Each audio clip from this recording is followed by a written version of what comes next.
പാത്തുമ്മന്റെ ആടാ. വെറുതെ ഇതിനെത്ര സ്വാതന്ത്ര്യം. രാവിലെ തന്നെ ഇതിനെ അയച്ചിടും എന്തെങ്കിലും തിന്നാൻ കൊടുക്കാൻ വേണ്ടിട്ട്.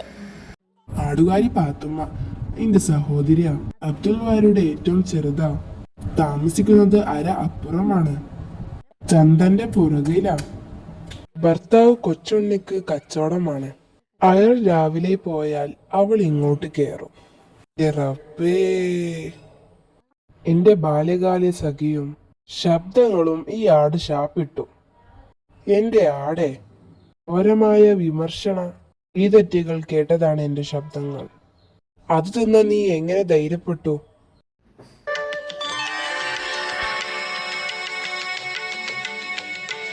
ഹേ ഹേ ഹേ അടി.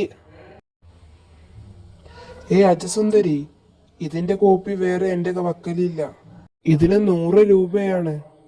എന്റെ പുസ്തകങ്ങൾ വേണമെങ്കിൽ ഞാൻ തരാം.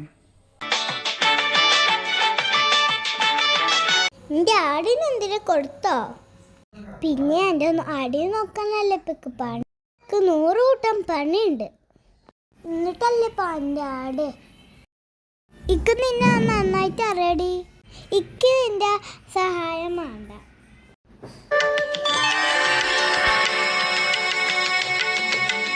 ഹേയ് വലിയാക്ക, എന്താ ഇത്? ആട്, പൂച്ച, പിള്ളേര്.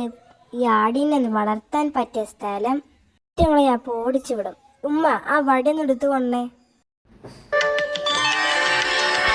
എന്റെ ആടിനൊന്നും തന്നേ. ഇക്ക് ഇവിടെ അവകാശമില്ല. പോരെ ആട്, നമുക്ക് പോകാം. ഇവിടെ അവകാശം ഉണ്ടോന്ന് ഞാനൊന്ന് നോക്കട്ടെ. ഇവിടെ ആരും ശബ്ദം ഉയർത്തണ്ട. എല്ലിനെ ഒടിച്ചു കളയും. ആ അബു, ആ ഹനിഫയും മറ്റും എവിടെ പോയി താമസിക്കും? അവര് ഹനിഫ സ്റ്റൈൽ കടയിൽ പോയിട്ട് വീട്ടുണ്ടാക്കി താമസിക്കും. അതിനെല്ലാം കണ്ടമാനം കാശ് വേണം. ഓല് നല്ല അർക്കീസ. ഓലടുത്ത് ഒരുപാട് രൂപ ഉണ്ട്. വെള്ളിക്കാക്ക് കാശായിട്ട് ഒന്നും വേണ്ട. നിങ്ങൾ ഖദീജക്ക് 2 കമ്മൽ വാങ്ങിക്കൊടുത്താൽ മതി. ഹനീസവും അബു കമ്മല് പൊന്നിന്റെയാണോ വെള്ളിന്റെയാണോ വേണ്ടത്? പൊന്നിന്റെ മതി. വേറെ ആരോടും പറയണ്ട. പരമ രഹസ്യമായിരിക്കും. കമ്മൽ ഉടനെ വേണം. നോക്കട്ടെ.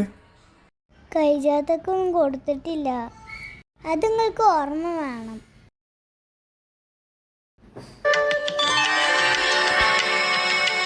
നീ കഴിക്കാൻ എന്തെങ്കിലും കൊടുത്തോടി. കഞ്ഞി കൊടുത്തിരുന്നു. ഇന്ന ഇത് കൊടുക്ക്. പത്തിരി ചുട്ട് വിളമ്പി വിളിച്ചത് മുത്തൊളി